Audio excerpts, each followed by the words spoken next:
We're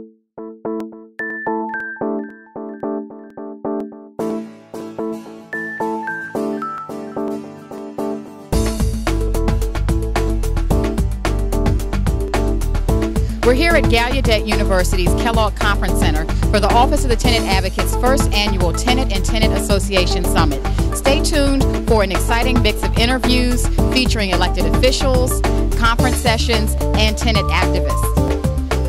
We're here with Jose Suiero, president of 1841 Columbia Road Tenant Association, at the Office of the Tenant Advocate's first annual Tenant and Tenant Association Summit. Welcome, Jose. Thank you very much. Tell me about the work that you do at 1841 Columbia Road. 1841 Columbia Road is a very prominent tenant association in the tenant movement in the District of Columbia. We have been through a series of attempts to purchase our building. It was part of the Archstone Smith conglomerate. It is no longer. And there is pertinent law, tenant law, that was created around precedents from our building. I've been there over 30 years, and I've been president twice. I was president in the late 80s, and I'm president again now. But what happened to me is I was asked to work for the Williams administration, and during my tenure, Councilman Graham passed the groundbreaking legislation that established the Office of Tenant Advocate.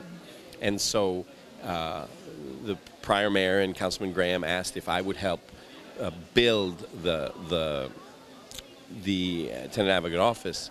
And then this wonderful hurricane of a woman by the name of Johanna Shreve came on. I was there at the late February 2006, I guess, and she came on in April, late April.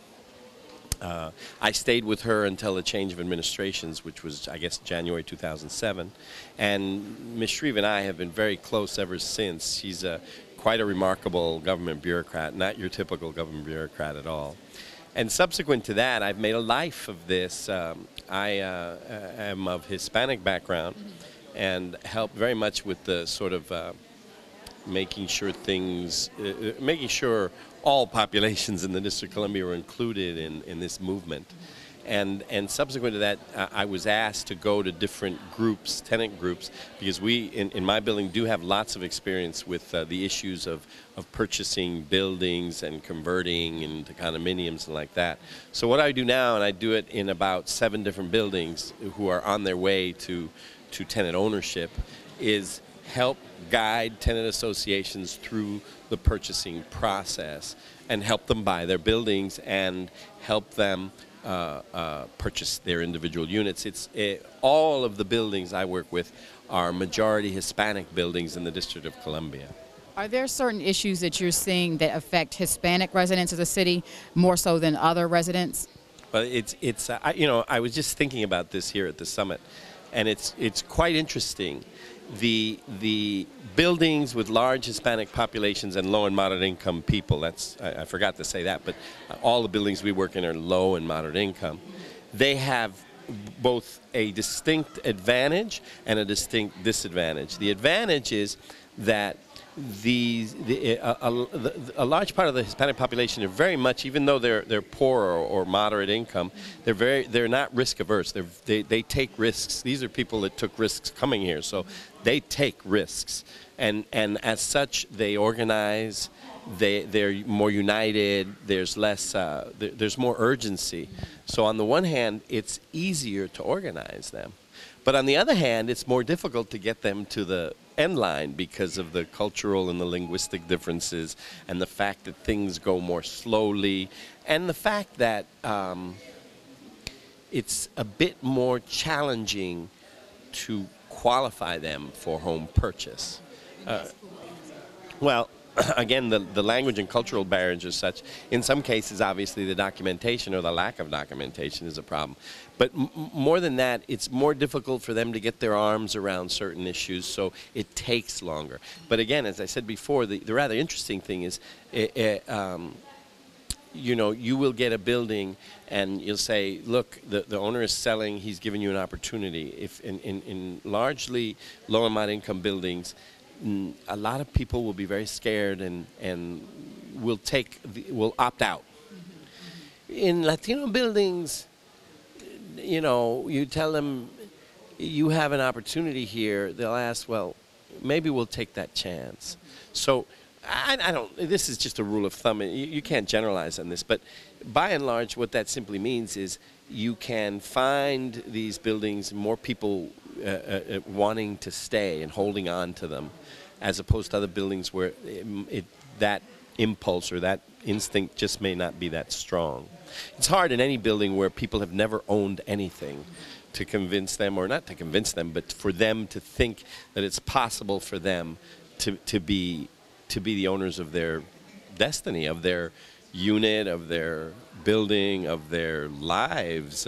We say the best possible solution for the greatest amount of people, and we tell people you will never be poor again. This is the district is among the most progressive jurisdictions in the entire country, and this is a wealth creation law, if you will, or movement, and I support it very strongly. Very proud of my city.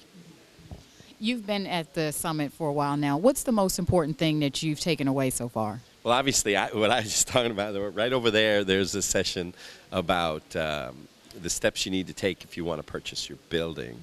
And there's another aspect which won't get done today, but which I think is among the most rewarding parts of this, and that is if you realize that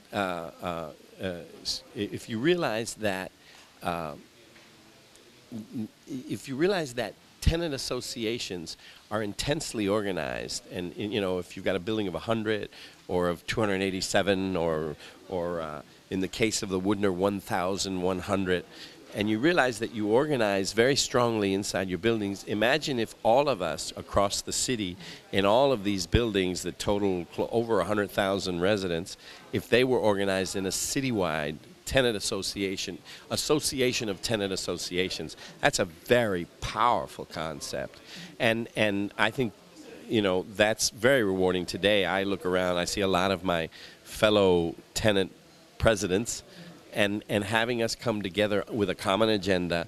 I know there are advocacy organizations, nonprofits that try and do that, but I think the idea of a association, a citywide association of tenant associations is a magnificent idea, and the summit is promoting that.